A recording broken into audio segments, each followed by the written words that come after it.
Deus que ela tenha um futuro cheio de paz e prosperidade. Álvares Machado, cidade benquista. Álvares Machado, orgulha o paulista. Seu povo tão nobre, não tem separação. Quer rico, quer pobre, possui bom coração. Olá pessoal, sejam bem-vindos a mais uma entrevista. TV Foto Bruna, Projeto Cidade Viva, mais uma vez aqui com você e desde já agradecendo todo o carinho que a gente recebe de todas as pessoas. As pessoas ligam para mim, ligam para o Gilmar, passa mensagem, ou vem aqui no Foto e fica falando das pessoas que foram entrevistadas.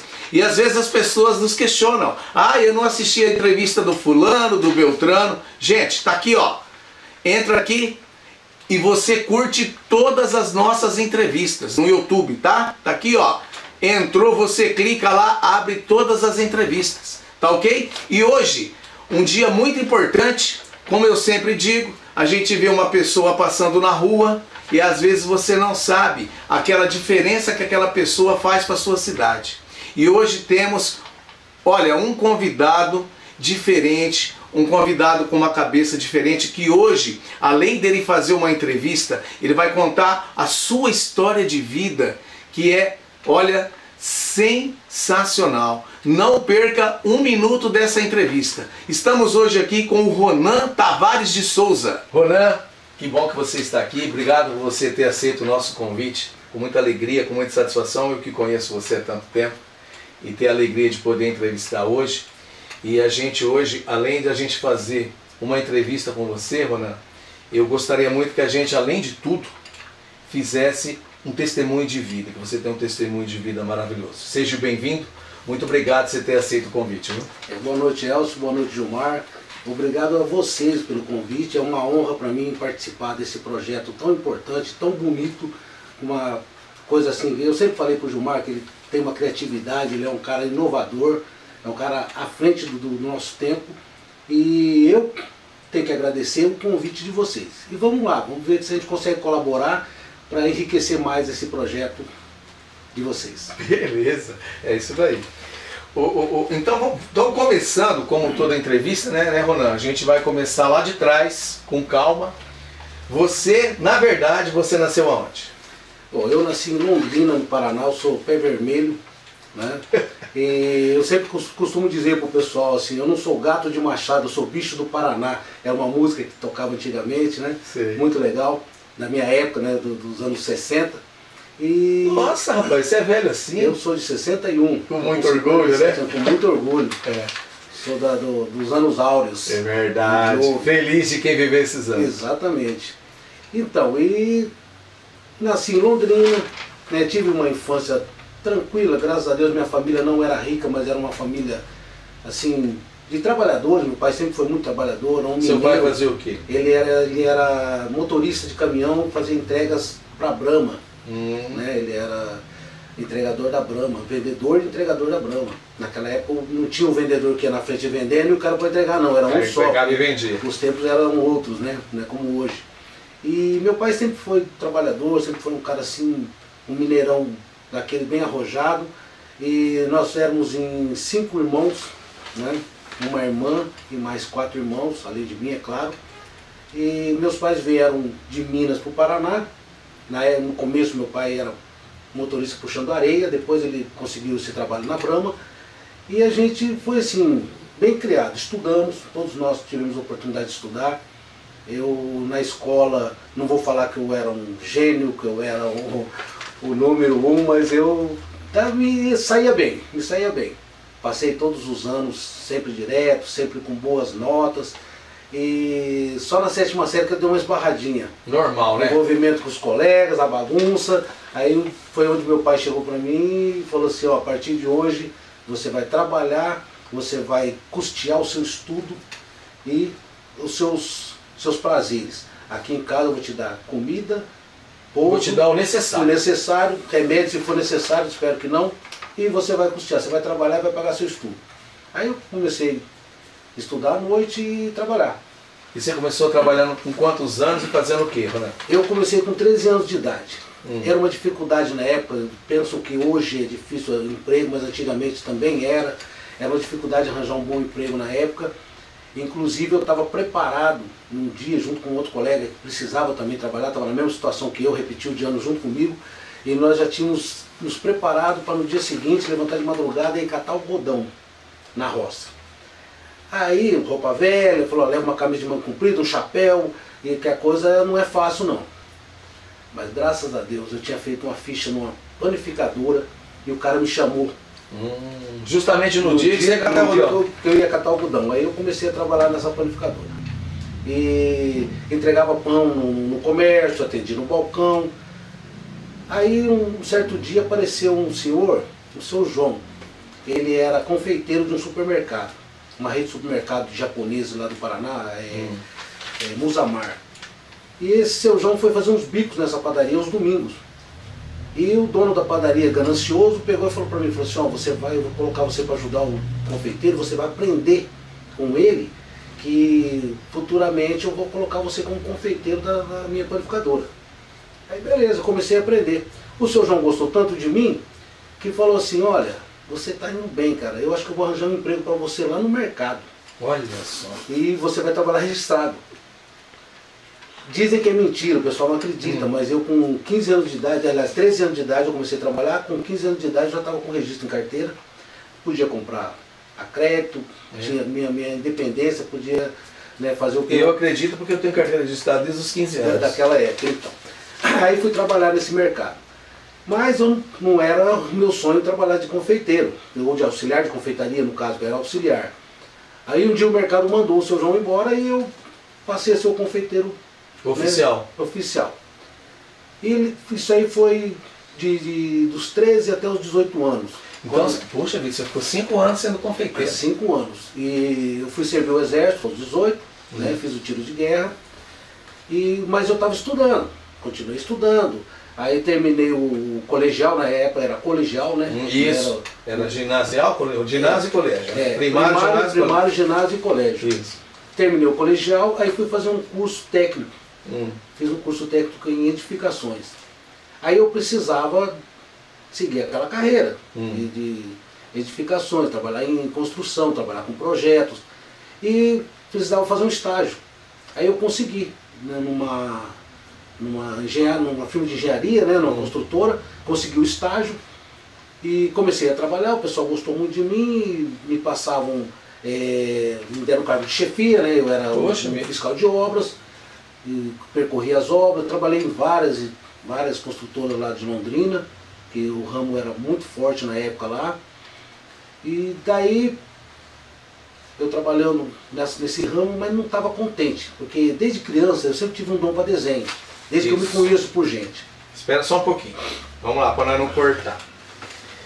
Antes da gente entrar no desenho, que a gente vai chegar lá, que é a parte mais... Você começou a contar, a gente foi, né? Eu deixei você falar, você foi dos 13 anos e seguiu o barco. Só que lá atrás, com 11 anos, 10 anos, você tinha uma paixão por uma música, por alguma coisa, um estilo de música. O que aconteceu? Fala pra nós. Eu também costumo brincar com os amigos que gostam do mesmo estilo, que eu já ouvia rock de dentro da barriga da minha mãe. E aquele som me empolgava. Mas qual o estilo de rock? Rock pauleira mesmo? Rock pesado, rock pauleira. E eu queria sair dali para conferir aquele som. Aí com 10, 11 anos, eu ouvi um disco de vinil da minha cunhada, né, que ela ganhou do pessoal lá, um monte de disco. A sua família já curtia rock, né? Não curtia. Ninguém curtia. Meu pai era sertanejão, meus irmãos tinham um irmão que ele gostava muito de MPB, os outros eram mais samba, sertanejo e tal. Então a ovelha negra da família foi eu gostar de rock. Mas isso porque eu ouvi numa faixa de um disco, aqueles discos de coletânea, de novela e tal, eu ouvi uma música que me chamou a atenção. A música chamava Tomorrow Dreams, de uma banda chamada Black Sabbath, ou seja, traduzindo a Sábado Negro. Eu ouvi aquela música e falei, caramba, que som louco, que coisa diferente. Mexeu, né? Aquilo mexeu. E eu comecei a pesquisar, e fui crescendo. Como eu passei a trabalhar cedo, ganhar meu dinheirinho, eu entrava nas lojas de disco e ficava procurando disco de bandas de rock, eu vi, naquela época tinha esse detalhe, nas lojas de disco, você colocava o fone de ouvido e ficava ouvindo pedacinho por pedacinho das músicas. Exatamente, para ver se você comprava o disco ou não. Comprava ou não. É verdade. E bons tempos, hein? Bons tempos. E aí eu comecei a comprar disco de rock e conheci na escola 3 amigos que também gostavam do mesmo estilo. E a gente já deu aquela sintonia, a gente ia muito nas festinhas, levava nossos LPs debaixo do braço para curtir o som que a gente gostava. E começamos a interagir, se afinar nas ideias. Aí entrou a época da discoteca. Eu nunca gostei de discoteca. E eles também não, é claro. Aí nós, que era um estilo diferente. E era um estilo muito modinha. Aí nós viramos um pro outro e falamos assim, vamos montar uma banda de rock? Vamos, mas como que nós vamos montar isso com 11 anos de idade? Não, isso a gente já estava uns 14, tá. Né? Vamos montar uma banda de rock? Aí eu falei, mas como que nós vamos montar uma banda de rock? Não temos nada, não temos instrumento, não sabemos tocar nada. Ninguém tocava nada. Ninguém tocava nada. Só gostava do estilo. A gente gostava de ouvir e assimilava muito o som, a música, a letra e tudo mais, mas ninguém tocava nada, ninguém sabia nada. Aí o Dani, um amigo nosso, ele tinha uma moto, uma RX 75 cilindradas. Uma Yamaha RX 75 cilindradas. Aí ele chegou e falou assim, rapaz, se vocês garantirem que vocês compram o instrumento de vocês, eu tenho um cara que quer trocar uma bateria, um contrabaixo e 2 guitarras na minha moto. Puxa! Mas na hora, no ato, o pessoal falou, não, pode fazer um negócio que nós vamos ficar com os instrumentos. Aí chegou a hora de escolher os instrumentos. Eu gostava muito de contrabaixo. Né? Um instrumento de 4 cordas, parece assim um instrumento que não faz melodia, não faz música, mas ele é um instrumento que dá ritmo, balanço, harmonia na música. A harmonia é o contrabaixo. É o contrabaixo. E ele gostava da bateria e os outros 2 guitarra. E nós fomos lá e até isso ajudou, né, cara? Isso. Cada um gostava de um. Exatamente. Aí vamos tentar tocar as músicas das bandas que a gente gostava. Led Zeppelin, Deep Purple, Black Sabbath, Kiss, Queen, Bad Company. Várias bandas assim da época, né, dos anos 70, 60, 70. Beatles também, a gente gostava de Beatles, Rolling Stones. E a gente falou, mas como que nós vamos fazer? Aí começamos a comprar revistinhas de música, ouvir, e fomos tentando, só que ninguém sabia cantar inglês. Aí não tinha como. Sem um curso de inglês, sem saber tocar direito, não tinha recurso, a gente não tinha pedais de efeito, não tinha uma aparelhagem boa, então vamos cantar em português. Aí fomos pesquisar bandas que cantavam em português, e tinham muitas na época, tinha Casa das Máquinas, tinha Tutti Frutti, Rita Lee, tinha o Terço, Mutantes, Made in Brasil, e a gente achou aquela que a gente se afinava e montamos a primeira banda tocando músicas de bandas nacionais, cantando em português. Mas era muito ruim, a gente não conseguia espaço para tocar em lugar nenhum, a gente desafinava, não ajudava, a aparelhagem não ajudava, os instrumentos não ajudavam. Mas mesmo assim a gente foi insistindo, isso foi nos anos 70, 75, 77 até 80. Aí a partir daí, a gente já estava assim um pouquinho melhor, já tinha aprendido um pouco mais, nós falamos, vamos partir para um negócio sério, vamos montar uma banda de verdade, ou alguns elementos saíram porque não conseguiram acompanhar o ritmo, só ficou eu e o baterista, a gente ensaiou bastante junto, até achar até achar um guitarrista e um vocalista. E um dia apareceu 2 carinhas que gostavam também da música, e um tocava bem, o outro cantava bem, compunha, escrevia letras. Nossa. Começamos um trabalho autoral. Isso nos anos 80, já 82, 83. Fomos ensaiando, até que começou a pintar espaço para a gente tocar. Festivais de música na cidade e região, inclusive num festival em 86, logo que eu casei, tive meu primeiro filho. Nós participamos do festival, assim, colocamos 2 músicas e as 2 músicas emplacaram. Música da autoria de vocês? Da autoria nossa. Uma delas ficou em 3º lugar, a outra ganhou como melhor intérprete, melhor arranjo, em 1º lugar. Tivemos até convite para gravar um compacto, né? Isso, na época era compacto com as músicas, né? Músicas, só que o pessoal arregou, ficou com medo, não, vamos amadurecer mais. E continuamos tocando. Barzinho, universidade, tivemos vários problemas com polícia, tivemos vários problemas com a própria população, que a gente estava tocando no lugar, chamava a polícia ia lá, mandava parar, porque era muito alto, muito forte. Fora de hora, a gente gostava de tocar à noite também, o pessoal festivais lá no centro da cidade, na Concha Acústica em Londrina. Até hoje tem o Dia Mundial do Rock comemorado nesse local. Ah, é verdade. Ali a gente tocou muitas vezes. É uma cidade muito bonita cidade, muito. E aí a gente, em 86, no final de 86, a gente dissolveu a banda. Eu estava casado, com 3 filhos, os outros também resolveram, um foi embora para São Paulo estudar, o outro desvirtuou da música, não quis mais saber, e aí a gente desfez a banda.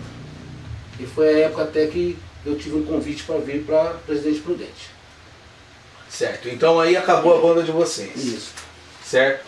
Você tem contato com o seu pessoal ainda? Tenho, eu converso com eles, são amigos, hoje amigos através do Facebook. Isso, né? Ajuda que a gente, o Facebook resgatou assim, muitas lembranças do passado, muitos amigos, muito conhecidos, até parentes que a gente não conhecia, a gente vai descobrindo no Facebook. Né? E eu ainda tenho contato com esse pessoal. Alguns estão ainda na música, né? Tocam, cantam, até profissionalmente, e outros aposentaram, como eu. Eu também não... Só curte. Só curte. Hoje eu só ouço meu rockzinho antigo, que não faz mal pra ninguém. Exatamente. Ô Ronan, então nós acabamos com essa fase. Mas aí, cara, você, na minha opinião, você é um cara, você tem um dom de Deus maravilhoso que Deus te deu, que é escrever, né, cara? Você pegar e escrever, sem pôr uma régua, sem pôr um traço, escrever firme, isso é coisa de Deus, é um dom que Deus te deu. E você começou, você falou que você foi fazer outro tipo de serviço, né? Mas você começou a desprender desse dom, quando você começou a ver que esse dom, que Deus tinha dado esse dom para você? Quando você era menino na escola, mais tarde, como foi? Como eu sempre falei, desde que eu me conheço por gente, eu já desenhava. E era assim, existem algumas histórias de escola? Eu assim? assistia na televisão um desenho animado, né, os desenhos da época, os super-heróis da época, eu reproduzia no caderno ali, assistindo, vendo na televisão, mesmo que eles estavam em movimento, eu reproduzia. Escrevia história em quadrinho, criava. Meu irmão tinha um time de futebol, de molecada, a gente jogava no canteiro central da avenida que a gente morava, e descalço, né? E ele fazia um jornalzinho. E os gols da rodada, né, eu que desenhava. E da rodada ele escrevia sobre o Campeonato Brasileiro também. Na época o Brasileirão, não era Brasileirão, era Campeonato Nacional. Campeonato Nacional. Então ele via lá e falava assim, ó, o Flamengo ganhou do time tal. Eu ia lá, desenhava com as cores da camisa, desenhava o gol, o lance do gol.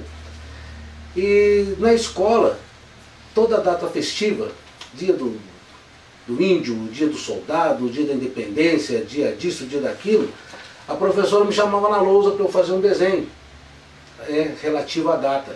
Eu ia lá, desenhava um soldado e tal, e ficava ali a semana inteira. E fazia os desenhos no caderno, no papel, e a molecada ficava doida. Ó, dá pra mim? Não, dá não, né? Ah, vamos trocar pela merenda aí, vamos trocar pelo brinquedo. Vamos trocar pelo lanche. Pelo lanche e tal. Ou então o cara fala assim, ó, eu tenho lá em casa lá tal coisa, tal objeto. Tem um disco de rock lá. Mas lá, na época não era o rock, eu era criança ainda, era no primário. Ah, era molequinho. Molequinho, coisa de 8, 9 anos, né? Tava no primário, segundo, terceiro ano do primário. Aí, quando eu passei para a fase ginasial e colegial, né, além da habilidade do desenho técnico, né, que eu sempre gostei, fiz alguns cursos técnicos, né, no caso de desenho estrutural, desenho hidráulico, né, que fazia parte da profissão que eu ia né, me formar futuramente. Eu fazia uns cursos técnicos para aprender mais alguma coisa tal, na parte de área técnica, desenho técnico. E trabalhei em algumas firmas também com projetos de plantas de casa, né, você chegou a trabalhar nisso? Cheguei a trabalhar com desenho arquitetônico, desenho estrutural, hidráulico e elétrico. E então eu fui vendo a possibilidade de eu usar o meu dom como uma profissão. E comecei a pegar uns bicos, criar cartazes para festa, arte, né, para serigrafia, que na época não fazia tanto em gráfica, era mais na serigrafia. Conheci a serigrafia, gostei do processo, foi uma coisa que eu aprendi também vendo e por curiosidade, né, para estampar camiseta, achava o máximo passar um desenho de uma tela para uma camiseta, E fui me interessando pelo tema e sempre me aprimorando, desenhando nas horas de folga. Eu gostava muito de fazer retrato de pessoas, gostava muito de criar personagens e tal, até que apareceu uma oportunidade de fazer um trabalho profissional. Me chamaram para fazer uma decoração num lugar que ia ter um evento.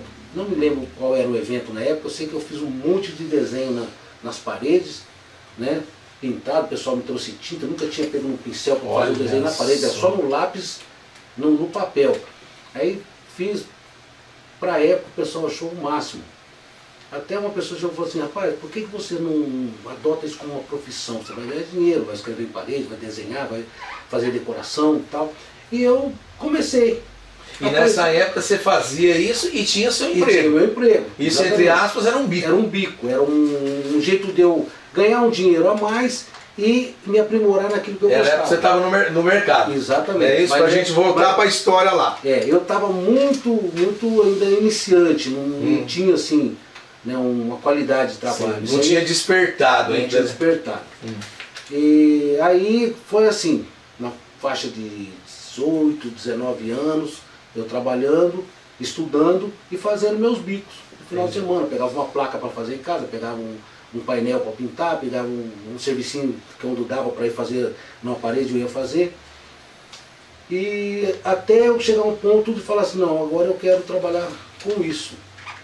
E abandonei, né, o curso de edificações, o trabalho em construtora, o trabalho em prancheta de desenho técnico e fui trabalhar por conta. Minha primeira tentativa foi um fracasso, porque eu peguei um ano político, e não vou citar partido, mas veio um representante de um determinado partido, que estava começando na época inclusive, e ele... Isso em Londrina? Em Londrina ainda.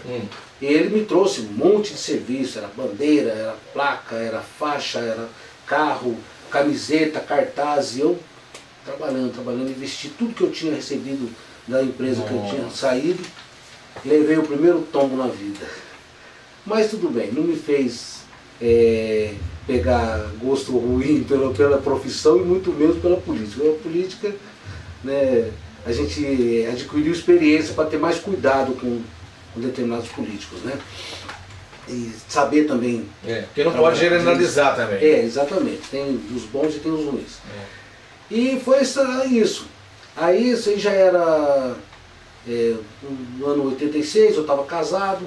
Tá, aí, Ronan, aí você estava com os dois empregos, aí você, antes da gente voltar lá atrás na banda, você falou que aí você recebeu um convite para Prudente. Sim. Você recebeu um convite para vir fazer o que aqui? Eu fui convidado por um amigo, que era, inclusive ele era meio parente da minha ex-mulher.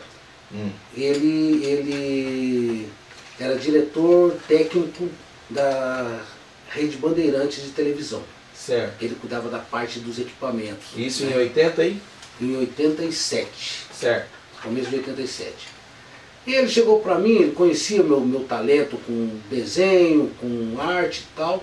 Ele falou assim, olha, nós estamos montando uma repetidora, né? Nós temos hoje um escritório que é uma sucursal, lá em Presidente Prudente, nós estamos montando uma repetidora. Essa repetidora ela vai receber sinal direto da Rede Bandeirantes de São Paulo e vai retransmitir para a região de Presidente Prudente. Foi quando a Bandeirantes regional veio para Presidente Prudente. Veio para Presidente Prudente. Aí ele falou assim, nós precisávamos de um cara lá para fazer a parte de cenários. Cenários e insert de propaganda. O que hoje é feito aí no computador, com chroma key, com outros efeitos, outros equipamentos, que eu não sei o nome, que eu me desatualizei. Pano verde. Pano verde, a gente fazia tudo na mão, no pincel, na caneta nanquim, na letrinha Decadry. E eu conversei com a minha esposa, falei, o que você acha? Ela falou assim, você acha que é uma boa para nós? Vamos, né? E você estava casada há quanto tempo? Eu estava casado já 5 anos. E você tinha já tinha uns 3 filhos. Você já tinha os 3 filhos? 3 filhos. Certo, vamos lá. Aí ela falou assim, vamos sim, né? Eu topo, eu encaro. Eu falei assim, só que eu vou ter que ir na frente, ver como é que é, acertar as bases, arrumar uma moradia para a gente poder ir para lá. E vim. Chegando aqui, no Prudente, lugar quente pra caramba. Você veio de Londrina, pô. Londrina, eu ambiente levantava de manhã para ir trabalhar, às vezes eu pegava 4 graus em cima de uma moto de Londrina até Cambé, que é a cidade onde eu trabalhava. Hoje é grudado, né? Hoje já emendou tudo. Era como se fosse daqui de Alves Machado até Prudente. E vim pra cá, mas falei assim, não, o negócio é bom, eu gostei da proposta, eu gostei do ambiente de trabalho, era um pessoal muito bacana, o pessoal de televisão é fantástico. Fiz muitos amigos. E tem outras visões diferentes também. Exatamente, outra mentalidade. Não é como a saiu daquele mundinho seu. As firmas de construção civil que eu trabalhava, que era só peãozada, só falava. Aí era um pessoal mais. Você já foi tratar com o pessoal. Exatamente. E falei, não, vai dar certo aqui. Arrumei uma casa, aí fui buscar minha família. Isso tudo em Prudente? Em Prudente.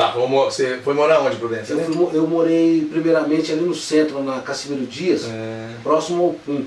Certo. Inclusive, né, o dia que eu mudei ali era uma véspera de carnaval, tava um auê ali no PUM, o carnaval era feito ali, né? E meu menino do meio, né, o Romeu, nós lavando a casa lá, já noitinha, né? Ele escorregou e bateu a cabeça na quina da porta, e fez um corte. E eu tive que pegar ele, da Santa Casa era pra cima ali, eu peguei ele, levei ele na Santa Casa. Do que eu cheguei lá, rapaz, eu estava assim preocupado com meu filho, eu fiquei mais preocupado com as pessoas que estavam lá. Tinha nego esfaqueado, nego baleado, nego com a cabeça rachada. Você falou, meu Deus, que eu de bebida. Eu falei assim, que lugar que eu fui me meter. Mas foi só a primeira impressão, porque era um carnaval e no carnaval o pessoal se sentia abusa um pouco. Aí morei um tempo ali, depois estava muito longe da Band. Lá no Planalto, eu estava no centro, tinha que pegar 11, às vezes atrasava e tal. Eu falei, vou arrumar uma casa mais próxima. E nisso, nessa casa que nós morávamos, a minha ex-mulher, ela teve um problema com a senhora, a vizinha lá e tal. Ela pegou, se estressou e falou assim, eu vou para lá e vou ficar lá até você arrumar outra casa. Aí você arrumar, você me traz de volta. Beleza. Aí arrumei uma casa lá perto da Band, no Jardim... Como é que é o nome do jardim ali? Eu esqueci. Tem vários... Ali tem vários. Jardim Brasília. Arrumei uma casa ali, fui buscar a família novamente, vim, só que a minha mulher não se acostumou. Ela não queria ficar mais, porque ela ficava sozinha, não tinha com quem conversar, não tinha amigos, não interagia com ninguém. E queria ir embora.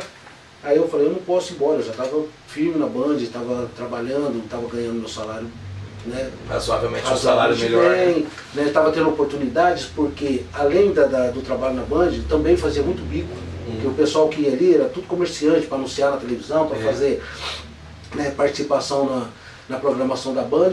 E o trabalho que eu fazia ali, às vezes o cara queria um outro serviço que eu também sabia fazer. Então a gente foi pegando amizade e falou assim, aqui tem uma chance de progredir, de prosperar. Mas aí não teve jeito, aí ela foi embora e veio a separação. Poxa vida. Aí a gente acabou separando. Eu fiquei um período sozinho. Né? E ela levou os filhos? Ele levou os filhos. Eu era tudo pequeno, meu menino mais velho estava com 4 anos. Nossa, não me época assim, E aí eu fiquei um período sozinho, dei uma desandada, como todo homem recém-separado dá, começa a, né, se soltar um pouco na noite, com as amizades e tal. E acabou que nas tentativas de reconciliação não deu certo. Eu falei, agora o negócio é tocar a vida para frente, né?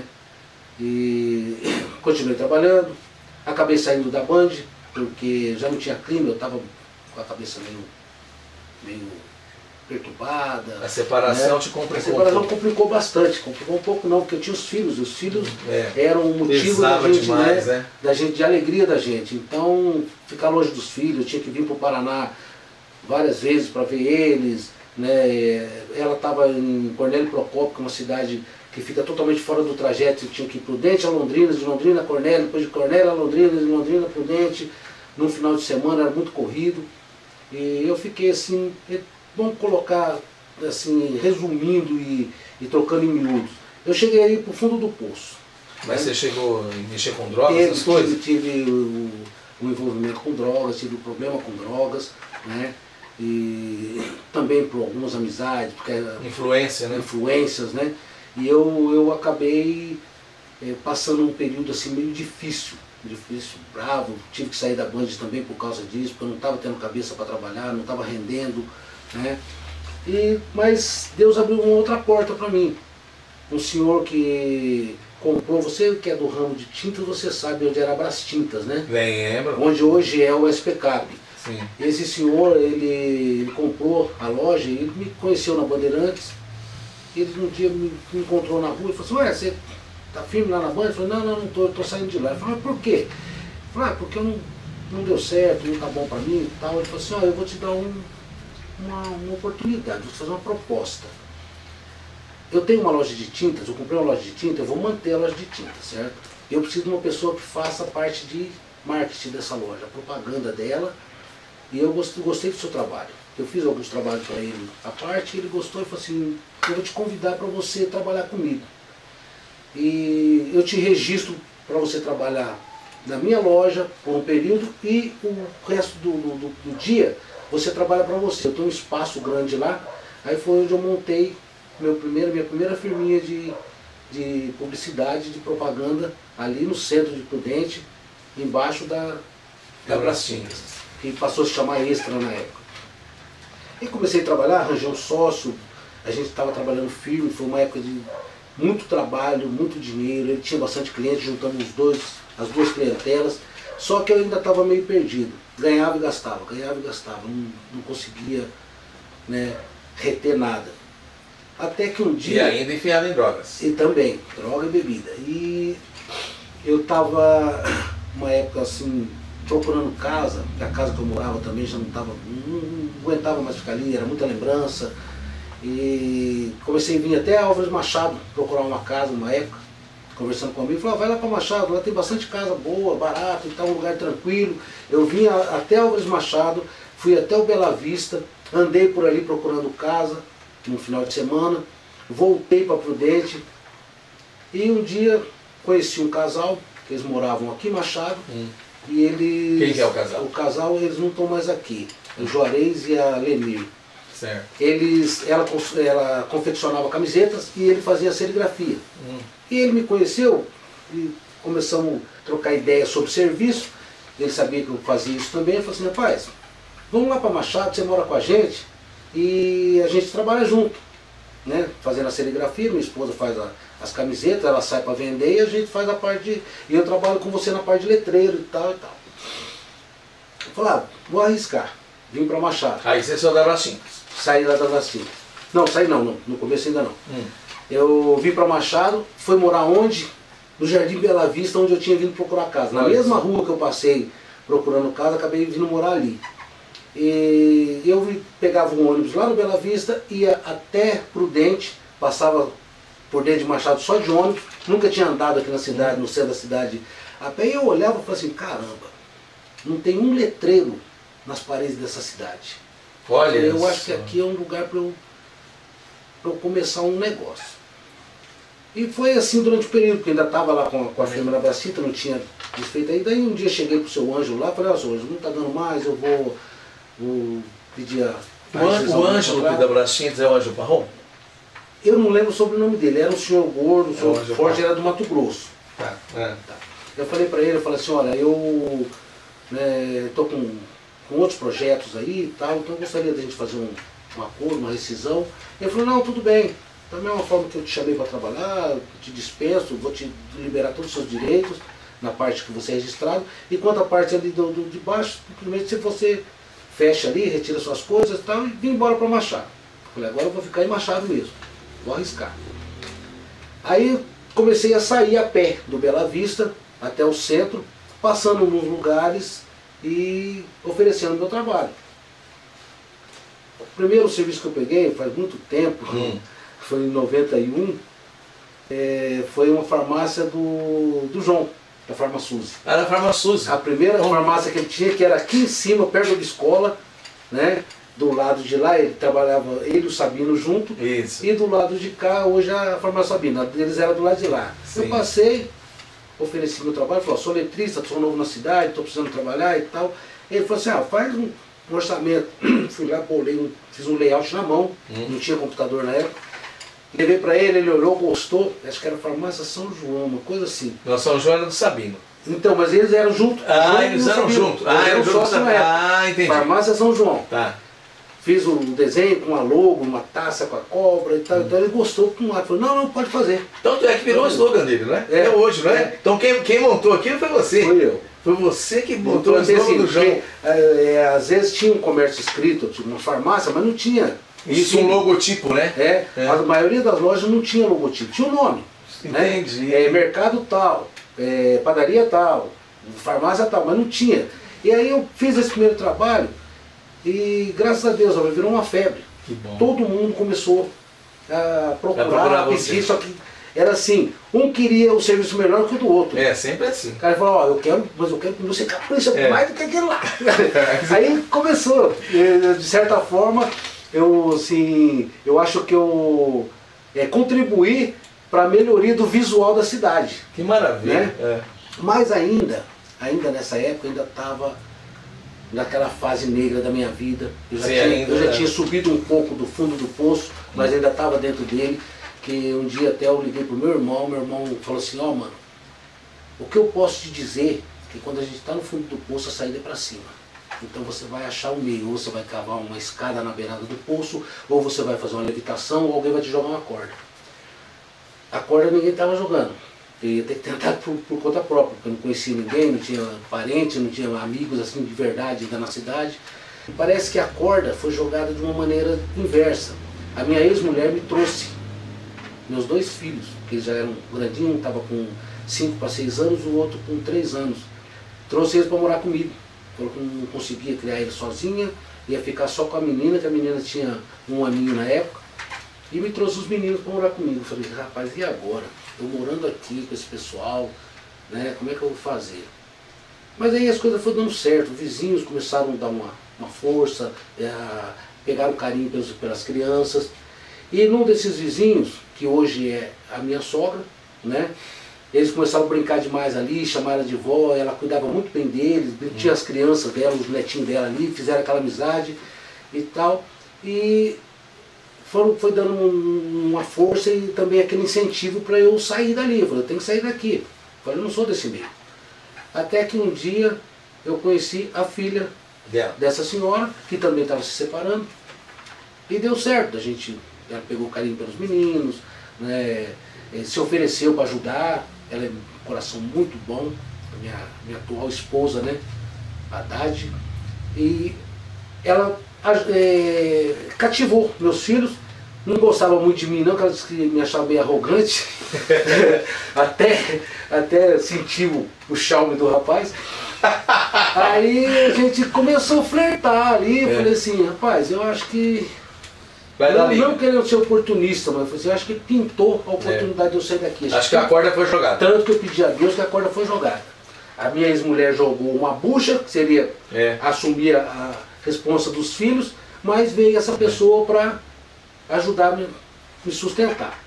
E deu certo. A gente começou a namorar, começamos a fazer planos. Ela já tinha 3 filhos também do casamento anterior. E a gente falou assim, vamos arriscar, vamos formar uma família grande? Vamos morar junto. Com 3 filhos dela e 2 meus na época. Até o dia que a minha ex-mulher caiu na besteira de entrar na justiça para pedir pensão para ela e para os 3 filhos. Eu já estava com 2, né? E ela estava só com a menina. E veio a intimação e eu tinha que estar em Cornélio Procópio até 3 horas de um determinado dia. Ônibus, você sabe que você não pode contar, eu não tinha carro na época. Fomos para Prudente, pegamos um ônibus saindo de Prudente, foi eu e minha atual esposa. Chegamos lá no fórum de Cornélio, 3h10, que o ônibus atrasou. 3h10. Eu chegando lá, o atendente falou assim, olha, infelizmente deu ganho de causa para ela, o juiz julgou a revelia. Aí eu falei, e agora? Aí ele falou assim, olha, vou dar uma ideia para você, procura o advogado dela e conversa com ele. Quem sabe ele tem uma proposta de, né, um acordo, alguma coisa para você não ter que pagar por isso aí. Eu fui atrás do advogado dela, o advogado dela viu que a gente era gente boa, a gente já estava estabilizado, estabelecido, né?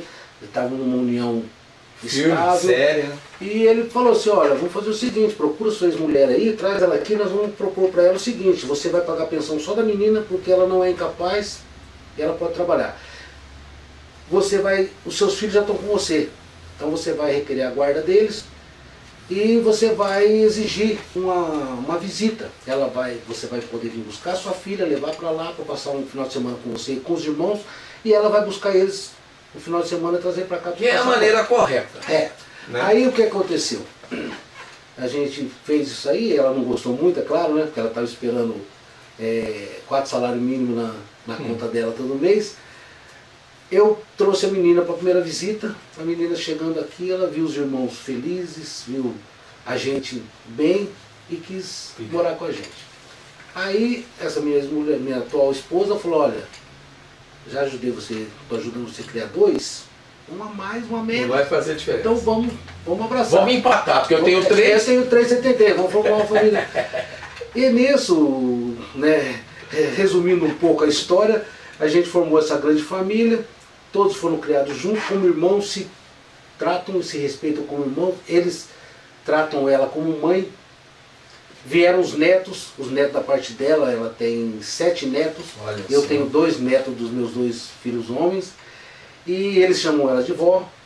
Os netos dela não me chamam de vó, mas me chamam de tio, e chamam o ex-marido de avô. E a gente formou essa família e estamos até hoje assim, numa harmonia legal. Tá? Essa é a parte então da minha trajetória, da minha vinda para Álvares Machado. Né? Graças a Deus, ela me ajudou a sair do vício, né? Conseguiu me tirar, me dar força para eu superar isso aí. Esse foi o primeiro passo para a minha mudança de vida. Depois de um tempo, também me livrei do vício do cigarro, graças a Deus. Eu lembro que você fumava. 8 anos, não coloco mais cigarro na boca, não tenho vontade, nada contra quem usa. Nossa, não. É dono da sua cabeça, né? Cada um com a sua sentença. E aí a parte da minha vida para o Machado foi isso. Ô Ronan, aí teve uma época, se eu estiver falando besteira, você vai me corrigir, ó. Você ficou em Machado, você se profissionalizou aqui, você é muito bem quisto aqui. Mas depois você voltou para Prudente só com a empresa, não foi? Você abriu uma empresa ali não foi? Na Álvares Machado. Assim, né? Álvares Machado. Você ficou lá um bom tempo, aí você ficava lá fazendo... Como é que funcionou quando você abriu o comércio lá? Foi assim, na época, os meninos estavam crescendo, Machado não tinha trabalho, não tinha muitas oportunidades. E foi uma época de política também, se eu não me engano. Eu trabalhei com um candidato e outro candidato ganhou, então ficou aquele clima meio chato. Infelizmente tem isso na política de cidade pequena, né? Na cidade grande também. Tem também. Na cidade grande a gente não percebe. Na pequena a gente percebe que a gente conhece todo mundo. Exatamente. E é uma besteira, porque você é um profissional. Aí o que aconteceu? Eu conversei com a minha esposa, falei, puxa vida, a gente podia sair daqui e tentar um lugar maior, pra gente, né, prosperar um pouco mais. Esses meninos estão crescendo, eu queria que eles trabalhassem, que eles começassem já a batalhar pelos sonhos deles. E a filha dela, mais velha, ela morava em Prudente, junto com o genro dela, o ex-genro. E ela falou para a mãe, falou assim, mãe, se vocês fossem para Prudente, seria uma boa, porque ele já tinha trabalhado comigo. Ele aprendeu a trabalhar comigo na parte de letreiro. Ela falou assim, seria uma boa porque o Júnior está precisando de uma força, ele está assim meio desanimado. E com o Ronan ele vai bem. Eles podiam ir para Prudente e montar alguma coisa. Aí eu falei, uma boa ideia, vamos para lá. Aí fomos para Prudente, de mudança logo, já fomos com... foi com Malicuia. Malicuia. Chegando lá, alugamos um salão, aluguei uma casa para a gente morar e entramos... Você morava do lado ali, né? Eu lembro. A nossa firma chamava-se RS Comunicação Visual, que era Ronan e Salu, que é o Júnior. E começamos a firma, estava indo até bem, os meninos todos ali envolvidos, mas aí ele começou a desandar na bebida. E não deu certo, a gente acabou tendo muita desavença, muita discussão, ele brigava muito com a minha enteada. Aí nós resolvemos separar a sociedade, a minha esposa falou assim, melhor a gente mudar para outro lugar, deixa eles aí, eles se entendem. Segue a vida deles. Eles seguem a vida deles, nós vamos seguir a nossa. Mudamos, na própria rua Álvares Machado, perto do Pum ali. Ali eu continuei meu trabalho. Tinha uma garagem boa lá. E a sua sina era ali, hein? Era ali, perto do Pum. naquele trecho. Aí tive algumas parcerias com alguns profissionais lá de Prudente. entre eles o Carioca, o Oswaldir. Carioca! Você conhece essas figuras, né? Carioca! Essas são figuras Carioca é meu parceiro no meio. Oswaldir hoje está em Campo Grande. Eu não vi ele mais, está em Campo Grande, excelente profissional. Então, outro profissional muito bom. Com eles eu aprendi, ensinei também. O Carioca parou de letreiro. Não, né? Continua? Mas o forte dele, mas agora está sendo roletado. Mas ele continua, ele faz letreiros. Ele é bom. E a gente doente. A gente trabalhou muito tempo junto, o Carioca. O Carioca foi da época da Bandeirantes, a gente conheceu em frente à Bandeirantes, tomando uma no barzinho do Português, que era bem em frente. Todo final de tarde a gente reunia ali a galera da Band, tomar uma cervejinha, jogar conversa fora. E o Carioca apareceu, viu eu com os pincel na mão, falou: esses pincel aí, mano, que a gente malandro de falar, é Carioca de Dourados. O apelido só é Carioca. Aí, esses pincel aí, falou assim: e ele fala bastante, sou letrista. Ele falou assim: eu também sou, eu moro aqui. E aí nós começou uma amizade, uma parceria, trabalhando muito tempo junto, fizemos serviço para todas as autoescolas de Presidente Prudente, que ele tinha já essa clientela, inclusive era tudo na mão. Tudo na mão. A gente só colava o contato, escrevia autoescola, telefone, sinal de trânsito nos carros. Hoje a gente faz tudo no adesivo. Né? Na impressão digital.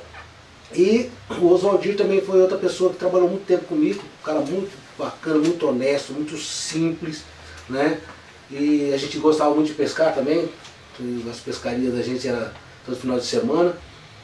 E depois desse lugar aí eu acabei mudando ainda mais umas 2 vezes em Prudente. Ou seja, eu fiquei 7 anos em Prudente. Você acabou ficando 7 anos lá? 7 anos em Prudente. Aí resolvemos voltar para Nesse intervalo que você estava lá, não? O pessoal de Obras Machado não chamava você vir fazer serviço aqui? Chamava, fazia muito serviço. Porque a sua clientela é forte aqui. Fazia muito serviço aqui. O pessoal não esqueceu de mim e eu também não me desamparei. Certo. Sempre que eu podia, eu vinha. Né, os clientes bons a gente manteve. E lá em Prudente, em relação ao Machado, eu estava vendo muita dificuldade de locomoção e também de atendimento rápido, porque a cidade é muito grande, o cara te ligava de manhã e falava assim: tem como você vir fazer um orçamento aqui? Eu falava assim: tá, eu vou dar um jeitinho de ir. Se você não fosse naquela hora, você já perdia o serviço, porque era muita concorrência. A concorrência é muito maior. Aí a minha esposa também estava tendo dificuldade para desenvolver o trabalho dela, porque ela é confeccionista, ela faz as camisetas, né? A gente fez uma parceria também nesse sentido, além de ser marido e mulher, morar junto, a gente teve uma sociedade, né? Ela costurando e eu fazendo as estamparias. Aí ela falou assim: vamos embora para o Machado? Eu falei: vamos. Só que aí o que acontece? Os filhos já estavam crescidos, já estavam querendo a independência, a liberdade, né? E estavam trabalhando lá. Entraram justamente numa firma de comunicação visual, no mesmo ramo, né? Só que com mais tecnologia. Era máquina de impressão, era máquina de plotter, de recortar, computador e tal. Todos os 3 herdaram um pouco do meu dom artístico, só que eles tiveram a vantagem de ter a tecnologia a favor deles. Não precisava melar a mão, embora que eles pintaram muita faixa, muita placa comigo na época de polícia, na época de rodeio. E reuni uma família, eu falei para ele, falei assim: olha, nós vamos voltar para Machado. Nenhum dos 3 queria voltar. Poxa. Nós vamos ficar. Eu falei: mas vocês vão ficar onde? A moça, né, a menina e o meu menino do meio falou assim: nós temos uma casa de uma amiga, uma edícula na casa de uma amiga da gente, e ela falou que se a gente quiser ir morar lá, a gente vai. E eu falei assim: bom, tá bom. Mas e aí, vocês vão se cuidar? Não, a gente vai se virar, a gente já tá bem grandinho, né, pai? Tá bom, todos os 3 trabalhando. Aí o mais velho, ele falou assim: pai, eu morar com eles, eu não vou morar, porque ele não quer. Não tinha assim, uma compatibilidade muito boa os irmãos, né? Para conviver junto. Sim. Ainda mais sozinho, com a gente ainda controlava. Aí ele falou assim: eu vou morar com os amigos, tem um amigo que trabalha na TV Record, tem um amigo que trabalha na pizzaria, tem outro amigo que tal, a gente vai alugar uma casa e, né, dividir, partilhar uma república. Aí eu falei: bom, vou pôr na mão de Deus e vou seguir meu caminho. Aí eu e a mulher para lá e vamos deixar. Aí nessa com 6 venceu e ia pra cá. Nós deixamos 3, os 3 dela estavam aqui, já moravam aqui, já tinham casado e tal. Segue a vida deles, né? Aí eu falei assim: só tinha meus 3 para eu cuidar. Entendi. Agora eu entendi. Tá. Só que já não requeriam tanto cuidado assim, entre aspas, né? Porque a gente veio para cá, alugamos uma casa, era ano político também. Eu falei assim: a oportunidade da gente dar uma levantada, ganhar um dinheiro, né? E fazer uma parceria com algum político aí que está injetando dinheiro na campanha. Só que aí o destino deu uma rasteira. Esse meu filho que foi morar numa república, tinha um dos caras que estava vendendo droga na casa. Oxe. E pegou justamente ele sozinho, numa noite de sábado ou de sexta, e entrou na casa e achou a droga. E ele teve que abraçar. Aí foi preso. E nisso começou tive que deixar de lado minha profissão, minhas possibilidades de ganhar dinheiro, política, não pude fechar com ninguém, e começou a minha sabatinação. Indo e voltando, eu falei, eu não vou abandonar meu filho, vou tirar ele de lá. Eu sabia que ele era inocente, eu falei, vou tirar ele de lá. Consegui um advogado, fui várias vezes lá, levei os irmãos para ver também, para eles verem como é que é dentro de uma cadeia, que eu nunca tinha entrado, não sabia como é que era, mas a primeira vez que eu fui, eu falei assim, é para mostrar para eles nunca quererem entrar. Para vocês ir, para vocês não voltar mais. Exatamente, para não querer entrar aqui. Exatamente. E fomos, demos uma maior força, foram várias madrugadas, vários finais de semana levantando de madrugada, encarando o ônibus daqui até Caiuá, voltando, passando humilhação, porque é uma humilhação você ser registrado para entrar numa cadeia e tudo. Graças a Deus ele ficou só 4 meses, nós conseguimos tirar ele. Aí eu dei a letra nele, falei, olha, você vai trabalhar sozinho, porque ele saiu da empresa, foi mandado embora da empresa. Eu falei, o seu acerto, nós vamos comprar máquina, computador, uma máquina de plotter, uma impressora, e você vai trabalhar por sua conta. Só que a partir de hoje é o seguinte, não quero você envolvido com coisa errada. Se você cair numa cadeia novamente, você vai apodrecer lá. E falei mesmo para os outros, já busquei os outros também de lá, trouxe para morar comigo novamente. Ah, tá, buscou os outros também. Busquei os outros 2. Aí ele começou a trabalhar, começou a evoluir, já falou assim, pai, eu não vou trabalhar mais em casa, vou alugar um salãozinho. Alugou um salãozinho pequeno, começou a trabalhar, pegou uns meninos para dar uma força para ele, estava pegando bastante serviço, que ele é um menino inteligente, é trabalhador, é um cara fuçado. Aí, e foi melhorando, foi crescendo. Hoje ele tem a empresa de comunicação visual, a gente está trabalhando junto, inclusive, que eu já não me habilito mais a subir e descer a escada, trabalhar no sol e ficar pintando paredes. Não que eu não precise, a gente precisa sempre, mas a gente também tem que impor um limite. Então hoje eu trabalho com ele, uso da minha experiência, da minha criatividade, faço as artes final e tal. E de lá para cá o que eu tenho a dizer em relação a mim, propriamente dito, não a família, não as pessoas à minha volta, é a parte da saúde. Que eu sempre me preocupei com a minha saúde, sempre fiz, tanto que eu parei de fumar por causa de não querer prejudicar mais a minha saúde. Isso aí foi bom, porque um processo que eu passei recentemente, se eu estivesse fumando, poderia ter sido muito mais grave, que em acompanhamentos médicos periódicos, de ano em ano, eu estava preocupado com a próstata, com os níveis de PSA e tal, e comecei a acompanhar, todo ano fazia um tratamento, umas consultas no ano. E em 2017 para 2018 eu tive uma alteração na próstata, cresceu a próstata e aumentou muito o PSA. Aí o médico pediu uma biópsia. E nessa biópsia constatou que eu estava com um tumor maligno. Aí os médicos oncologistas lá do Isso agora em 2017? Foi de 2017 para 2018. Constatou em 2018. Ele chegou para mim e falou assim, olha, você está com um pequeno tumor na próstata, uma coisinha pequena, inicial. Mas não cortando seu raciocínio, mas você fazia o exame de toque? Fazia eu queria deixar claro para as pessoas que estão assistindo a gente. Sim. Então, porque, não, eu já fui, não vou rolar mais não. Você fazia todo ano? Inicialmente eu fazia só o PSA. O PSA estava num nível baixo, que é o nível 0,9, 0,8. PSA é o exame de sangue, é um nível, Perfeito. Intermediário, o risco intermediário. Então o sangue tem um nível que ele é aceitável. Isso. Ele começou a aumentar, aí pode haver formação de célula cancerígena no organismo. Eu estava fazendo sempre o PSA, o médico abria, não, se o PSA tá bom, tá normal. Não há necessidade de toque? Não há necessidade de toque. E foi indo, até que ele começou a aumentar.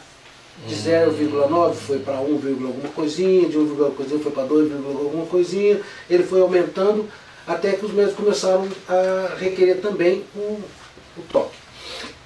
E até então não tinha acontecido nada. Até essa mudança brusca de 2017 para 2018, que eu venho fazendo desde 2011, esse acompanhamento. E nessa diferença deu de 4,5 para 7,5. O médico falou assim, olha, aumentou demais o PSA e a sua próstata está aumentada, depois de fazer o exame de toque. Aí ele falou assim, ó, vamos fazer uma biópsia. Fiz uma biópsia, um procedimento bem desconfortável, ruim mesmo, doloroso. E nessa biópsia eles retiram 12 fragmentos do local e num desses fragmentos constatou a célula cancerígena, o tumor. Aí ele falou assim, olha, Ronaldo, se ele é novo ainda, eu vou te sugerir duas formas de tratamento. Uma seria a radioterapia e a outra seria a cirurgia. Ele falou assim, eu aconselho a cirurgia, porque tira a próstata e já tira o tumor junto. A rádio pode ajudar, pode curar, só que ela castiga muito. Você vai ter que fazer 30 e poucas sessões, você vai ter que estar esperando vaga, você vai debilitar um pouco, você vai perder tempo.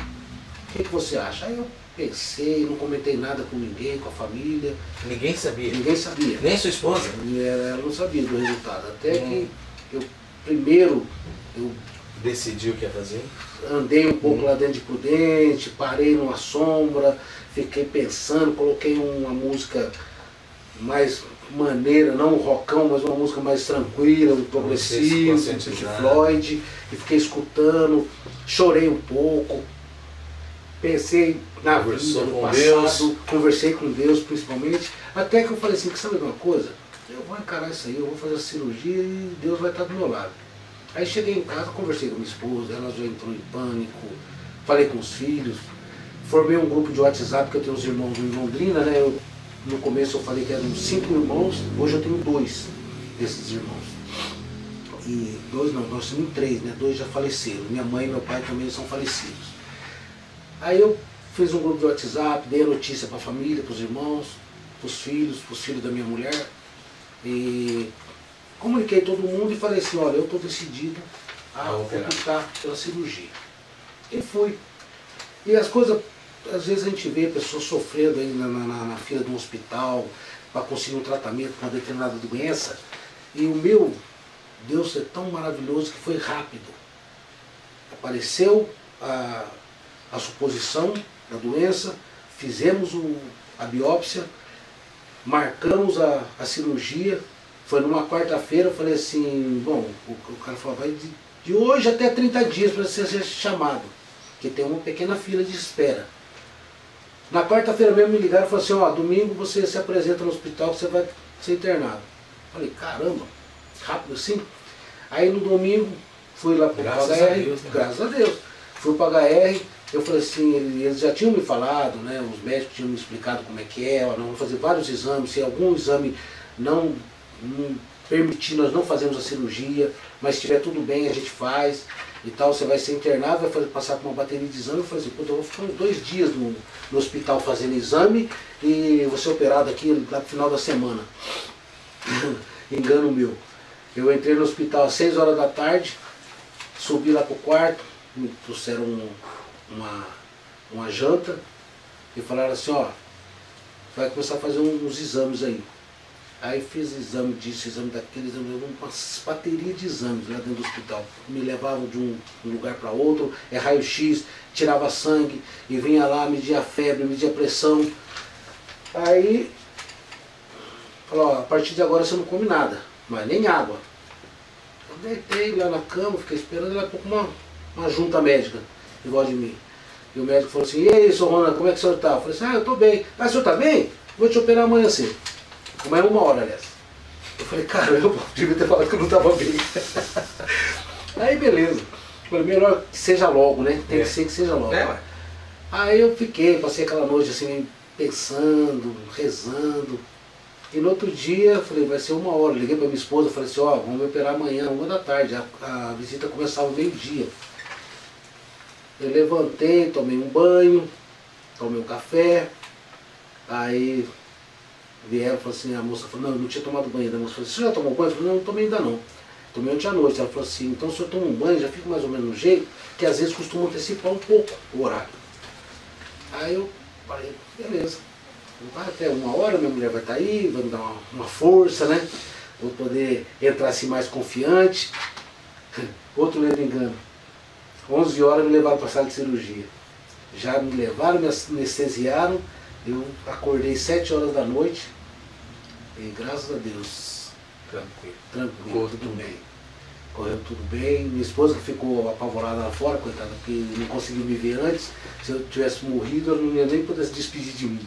Mas foi muito, assim, muito tranquilo, muito.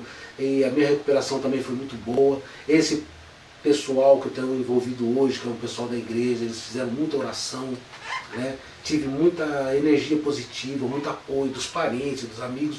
Às vezes a gente fala do Facebook, Facebook tem o seu lado bom e o seu lado ruim. Só você saber usar. Mas exatamente, mas eu não escondi de ninguém, porque eu acho que eu estou dando o meu testemunho agora, mas eu já dei o testemunho na igreja de que eu passei por um momento difícil e a fé ajudou eu superar.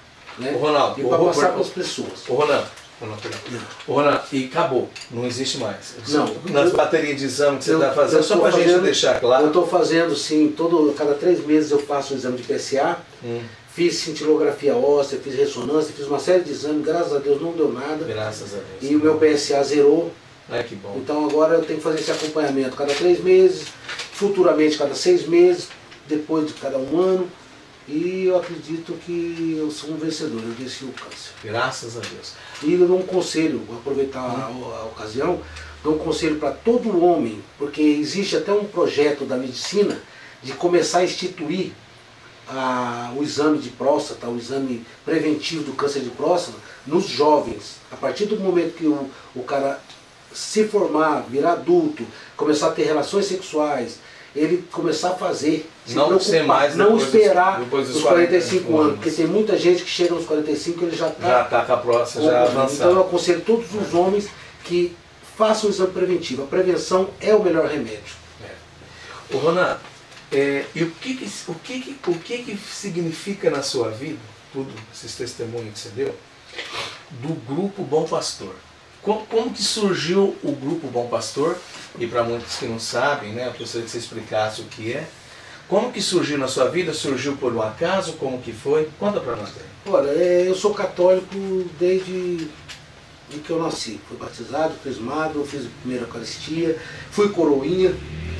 Fui coroinha quando era criança. E sempre frequentei a igreja. Não casei na igreja, porque minha esposa na época... Sua primeira esposa? Minha primeira esposa estava grávida. E não podíamos casar na igreja na época. E na época a igreja não aceitava. Não aceitava. E eu sempre assim, tive muita fé, acreditei muito em Deus. Um tempo eu me afastei um pouco da igreja, foi aquele período negro que eu já relatei aqui, né? Que eu achava que nem Deus ia me salvar. Mas foi ele que me salvou. E como eu separei e casei novamente, a nossa igreja, o pessoal sabe de tudo. A gente pensa que não, mas as pastorais eles estão sempre pesquisando uma família carente que precisa de uma ajuda, um casal que precisa de um aconselhamento, e etc. Uma criança que precisa dos cuidados da pastoral da infância e da juventude. Você sabe disso, que você também é um cara de uma espiritualidade bem elevada. E um dia vieram convidar a gente, o pessoal do ECC, né, os amigos da gente, vieram para convidar a gente para um encontro de casais. Chegaram lá, marcaram uma visita, fizeram essa visita, só que a minha esposa, ela estava recém-operada. Ela fez uma cirurgia e ela não tinha como ela ir, porque ali não... Mas o ECC que foram convidar para vocês... mas era possível o casal, porque na época a pastoral familiar é que cuidava do Grupo Bom Pastor. Então, certo? Esse ECC que foram convidar, para deixar claro, senão as pessoas entenderem para quem não sabe. Então, quando foi convidar você e sua esposa para fazer o ECC, de segunda união. De segunda união. Que é o Bom Pastor. Eu falei assim, é o pessoal do ECC que estava coordenando o encontro. Né, que era o pessoal da pastoral familiar. Eles foram nos convidar, só que ela estava recém-operada. E a gente argumentou como é que ela vai se locomover, como é que ela vai sentar, não podia nem sentar, estava com um corte enorme na barriga. Aí a gente não aceitou o convite. Passado um tempo, isso foi em 2010, 2011. Em 2013 ligaram para mim. Olha, eu sou do Grupo Bom Pastor e queria convidá-lo para fazer uma visita para você, para convidá-lo para fazer um encontro de casais. Eu, como a minha esposa era um pouquinho mais resistente, né? Ela não tinha assim, ela tinha um pouco de receio, né? Ela é meio, ela mesmo fala assim que ela é meio bicho do mato. Ela falou assim, olha, eu falei para a pessoa, falei assim, olha, se você ligar para minha esposa e ela falar sim, eu também aceito, mas fala com ela primeiro. Aqui em casa quem manda sou eu, mas a palavra final é dela. Acho que o nome da minha casa chega na sua vida, aí eu peguei e falei para minha esposa, falou, ó, vamos te ligar aí, você conversa com a pessoa. E ainda falei, liga agora, porque se deixar para amanhã...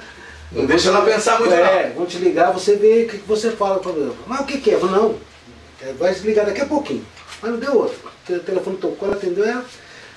Para o meu espanto, ela falou assim, não, podem vir. Nossa, que maravilha. Eu falei assim... Aceitou legal, o chamado, que legal. Só que nem eu, nem ela sabíamos. Não tinha noção do que era. Aí... A diferença que ia fazer na vida de vocês. Isso. Vieram lá, fizeram a visita, explicaram, marcaram a data, fizeram a nossa ficha e foi marcado para a gente fazer um encontro no final de semana estabelecido. Aí nós fomos, com o coração aberto, falamos, vamos ver o que vai ser. Realmente foi uma coisa, um momento muito maravilhoso, muito abençoado, tocou nosso coração e depois do encontro eles fomos convidados a voltar, né, para as reuniões do grupo e começamos a frequentar. Mas no começo a gente ia assim meio com o pé atrás, né? Não conhecíamos direito as pessoas e acabou que a gente começou a gostar. Hoje sente falta quando não tem. Gostar da coisa que hoje a gente fica sem uma reunião, sem fica sem um evento, sem ver o pessoal, a gente... Se torna uma família. Porque o Bom Pastor é um grupo de casais, todos em segunda união, né? Todos já tiveram um primeiro matrimônio e hoje estão no segundo, que por um motivo ou outro não deu certo, eles estão no segundo, com uma segunda oportunidade de ser feliz. E, melhor ainda, sendo aceitos pela igreja, pela comunidade e não é rejeitado, em contato com Deus, servindo a Deus. Exatamente. Então veja bem, em 2013 então nós entramos no Bom Pastor. Várias vezes, é claro, tudo que você faz na vida, tem hora que você desanima, tem hora que você fala assim, puta, eu vou parar, não quero mais. Aí eu vou parar de torcer pro Corinthians, vou nada. Aí... Mas você torce pro Tubarão, rapaz. Também, são minhas duas paixões. Aí o pessoal, no segundo ano, o pessoal já convidou a gente para fazer parte do Grupo dos Cinco. O Grupo dos Cinco é o grupo da coordenação. Sim. São os casais que elaboram as reuniões, os encontros e que coordenam o grupo no geral. Beleza, fizemos parte durante 2 anos. No final desses 2 anos, jogaram um desafio. Vocês vão ser coordenador geral. Aceitam? Eu olhei para minha mulher e falei assim, e daí? Já estamos há 4 anos, vamos encarar. Como você vai falar não para Deus? Vamos encarar? Vamos aceitar o desafio? Vamos resgatar as outras pessoas? É isso aí. Aceitamos. E hoje, né, desde o ano passado, são 2 anos de coordenação, nós já estamos no segundo ano, conseguimos, nesse final de semana passado, fazer um encontro, que é o 5º encontro de casais, trouxemos 10 novas ovelhas, né? 10 não, desculpe, 18 novas ovelhas para o rebanho de Jesus, Bom Pastor. E isso aí tem ajudado muito na nossa afirmação de fé, dentro de casa, com os filhos, com a família, com os amigos, né? Com a sociedade. E a gente está firme aí na caminhada do Senhor. E faz muita diferença quando você passa por uma situação que você passou. Você pega naquela, quando você estava jovem, no fundo do poço, que você não tinha a mesma perspectiva, né, de estar com Jesus, era uma coisa. Sim. Quando você já teve o problema da sua operação de câncer, e você, a fé é diferente, cara. Sim. Não é quando você está em sintonia com Deus. Isso fez muita diferença, né? Eu percebi, Elcio, que nas situações difíceis que eu passei, todas elas, desde a morte da minha mãe, depois a morte do meu irmão, depois a morte do meu pai, depois a separação, aí veio a prisão do meu filho, veio o meu problema de saúde, recentemente o acidente de um outro filho você teve um acidente com um filho, sofreu um acidente gravíssimo, está com uma sequela, mas a gente está cuidando dele, ele está em recuperação. Vai Foi um ficar milagre tudo de Deus. Todos eles foram milagres de Deus. E a minha superação, a minha força de encarar essas situações, tá? Porque nas adversidades, eu sou assim, eu agradeço a Deus todo dia, eu mais agradeço do que peço. E nas adversidades que parece que Isso. a fé é mais forte. Então, também agora um conselho para as pessoas, né? Nunca se afastem de Deus, né? Mantenham a fé. Tudo é feito no tempo dele, não no nosso. E também para os jovens, né? Uma dica. Então vamos lá, para os jovens agora, para nós encerrar que nós estouramos. Sim. Todo final a gente dá um conselho para os jovens. Sim. O testemunho de vida que você deu foi extraordinário. E eu quero que você olhe para aquela câmera ali, Ronan, Sim. e fala diretamente para o olho de cada jovem que está nos assistindo, por favor. Sim. Então, eu não escondi aqui os meus problemas na juventude, né? Os buracos que eu entrei, os buracos que eu saí, os tombos que eu caí, certo? E também não escondi dos meus filhos, né? Que eles também tiveram os problemas dele, como todo ser humano, como todo jovem. Então, conselho para todos os jovens. Primeiramente, obedeça seus pais, amem seus pais, sejam pessoas de bem, né? Se espelhem no que de bom tem na maturidade da pessoa idosa, o que ela pode te ensinar, e pratique o bem. E principalmente, siga Deus. A igreja somos nós, não é um templo, não é uma casa, não é uma construção. É Jesus que está ali, e se você se aproximar dele, com certeza, você nunca vai estar desamparado, você nunca vai estar perdido. E se você se perder, ele é o bom pastor, ele vai te resgatar o rebanho dele. Amém? Pessoal, estivemos hoje aqui com essa pessoa extraordinária, Ronan Tavares de Souza, um exemplo de profissional, um exemplo de pessoa, um exemplo de pai, que passou por todas essas adversidades. Está aqui, ó, venceu, com a graça de Deus. Ronan, obrigado por você ter aceito o nosso convite. Que alegria de você ter vindo. E Deus te abençoe, muita fé para você, para sua esposa, para sua família, viu? Muito obrigado. Muito obrigado. Pessoal, terça-feira estaremos juntos em mais uma entrevista. Muito obrigado. Fiquem com Deus e até terça. Ronan, manda um abraço, pessoal. Até terça que vem. Fica com Deus.